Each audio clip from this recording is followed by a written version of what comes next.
আলহামদুলিল্লাহ, প্রশংসা একমাত্র মহান রব্বুল আলামিনের জন্য, যিনি আমাদেরকে পৃথিবীতে সৃষ্টি করেছেন একমাত্র তার ইবাদত করার জন্য। মহান আল্লাহ তাআলা আমাদেরকে সুস্থ রেখেছেন। মহান আল্লাহ তাআলার পক্ষ থেকে সুস্থতার নিয়ামতের মধ্যে আমরা আছি, এই জন্য শুকরিয়া আদায় করি আলহামদুলিল্লাহ।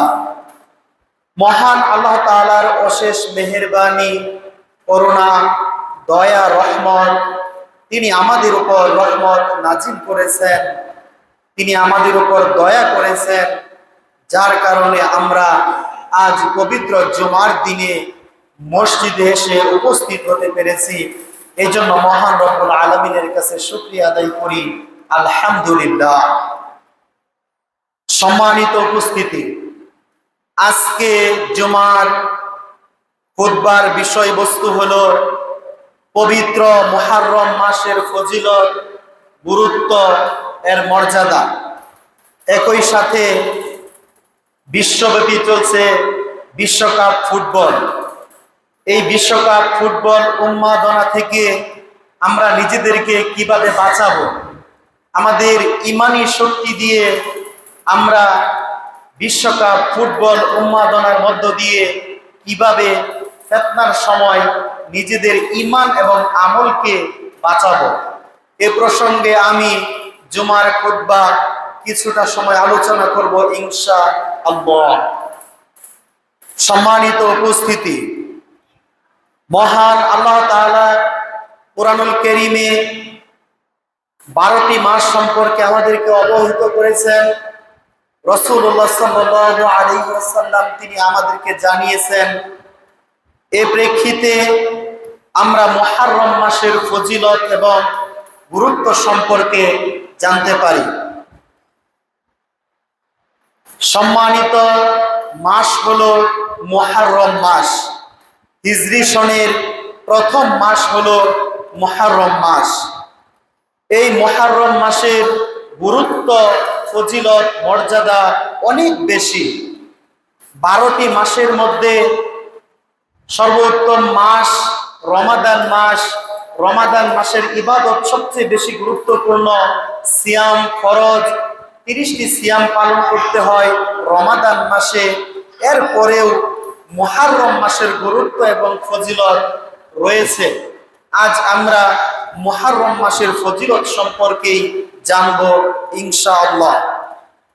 মহান আল্লাহ তাআলা মুহররম মাসের পরিচয় কুরআনুল কারীমে দিয়েছেন।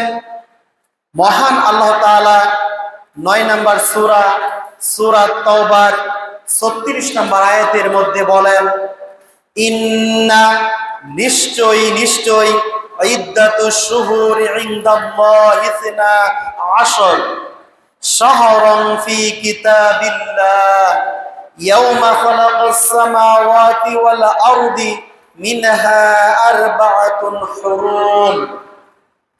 নিশ্চয় আকাশমণ্ডলী যখন মহান আল্লাহ তাআলা সৃষ্টি করেছেন এবং পৃথিবী যেদিন থেকে সৃষ্টি করেছেন, এই সকলের দিন থেকে শুরু করে মাস গণনার দিক থেকে মহান আল্লাহ তাআলা আমাদের উপর 12টি মাস নির্ধারণ করেছেন।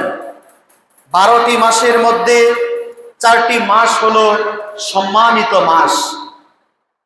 এই 4টি মাস সম্পর্কে মহান আল্লাহ তাআলা গুরুত্ব আরোপ করে রাসূলুল্লাহ সাল্লাল্লাহু আলাইহি ওয়াসাল্লামকে তিনি অনেক তথ্য বিশ্লেষণ ওহীর মাধ্যমে জানিয়েছেন। মুহররম মাস সম্পর্কে আজ আমরা উদাসীন, আজ আমরা গাফেল। চলছে পবিত্র মাস মুহররম। এই মুহররম মাসের ইবাদত সম্পর্কে আমরা অনেকেই জানি না। 4টি মাস হলো মহান আল্লাহ তাআলার ঘোষিত মাস। এ সম্পর্কে রাসূলুল্লাহ সাল্লাল্লাহু আলাইহি ওয়াসাল্লাম তিনি বলেন যে 4টি সম্মানিত মাসের মধ্যে 1 নম্বরের দিক থেকে এই মুহররম মাসের ফজিলত সবচেয়ে বেশি। গত মাস যেটা চলে গেল জিলহজ মাস, জিলকদ মাস এবং রজব মাস, এই তিনটা মাস আমাদের কাছ থেকে চলে গেছে।